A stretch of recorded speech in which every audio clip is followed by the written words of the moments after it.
With Mato Seihei no Slave or Chain Soldier being right around the corner starting this Thursday, rather than just a first impressions video, I wanted to talk about why you should watch it. I'm not actively caught up with the manga, but I've read the first few volumes and it's a great series, plot-wise and ecchi-wise. Trust me when I say this will be the best ecchi series of 2024. Especially with High Dive uploading the uncensored version, we're being blessed with peak ecchi. The story starts off with our protagonist Yuki, but before discussing anything more about him, it's important to know that in this world, women are superior and are granted powers by these things called peaches, and it only grants powers to women.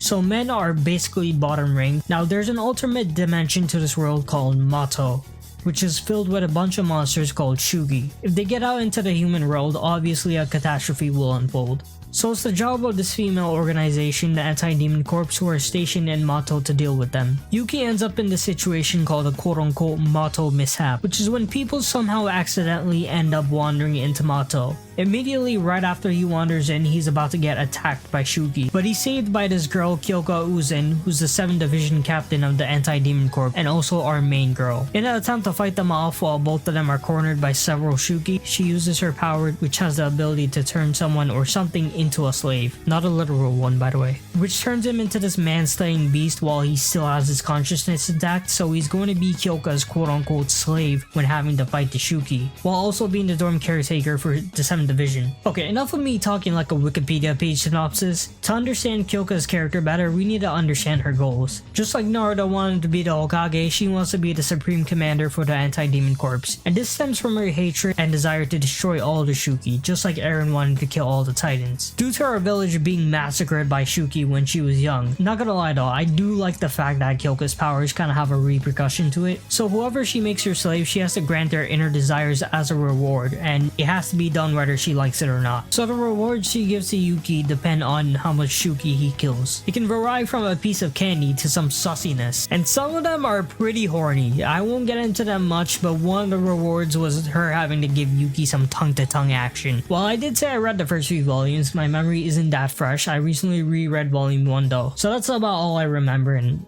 obviously all I'll talk about for this review. Kyouka is my favorite character so far. What can I say? She's best girl. Now as for the other girls in the squad, for the sake of not delving too deep into spoilers by talking about them as a character, I'll just say I think each of them have really interesting abilities. Suruga has the ability to, and correct me if I'm wrong, shapeshift. She can either make herself tiny or gigantic, which I think is a really useful quirk that's more handy than the others depending on the situation. Himari, who has the ability to change her arm into a weapon, could pull up a machine gun on the spot, which now that I think about it probably could kind of be another form of shapeshifting. Nei has the ability of a clairvoyant, which is kind of like the Byakugan in a sense. She could detect the locations of Shukis in Mato, so I guess you could say she's more of a navigator type since she'll let the squad know when any nearby Shuki happen to be approaching. The character development moments are great, stemming from their backgrounds. It plays into them overcoming past issues that have tied them down, while not only growing as a person but also becoming a stronger fighter. Overall, there's a lot of great elements to Chain Soldier's story, but most importantly, if you're a cultured individual who's looking for something new, Chain Soldier has you covered. The cast list also seems pretty interesting. I'm really looking forward to hearing Akari Kito as Kyouka. But yeah, let me know your thoughts down in the comments. Are you looking forward to Chain Soldier this Thursday?